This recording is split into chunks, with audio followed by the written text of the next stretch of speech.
This tutorial explains how to contact Crazywhiz for necessary information. You will learn how to provide your details and submit an inquiry effectively. Enter your full name in the provided field to identify yourself for the inquiry. Enter your email address to ensure Crazywhiz can respond to your inquiry.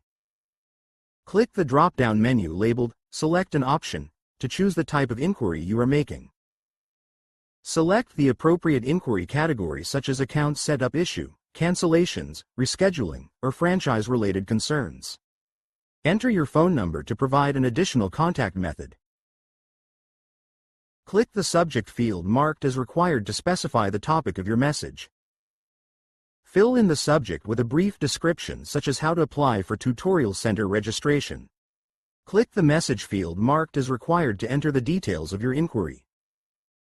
Fill in your message explaining your interest in registering your tuition center and seeking student referrals on a commission basis. Click the Submit button to send your inquiry to Crazywhiz for review and response. Click the Thank You confirmation to acknowledge that your inquiry has been successfully submitted.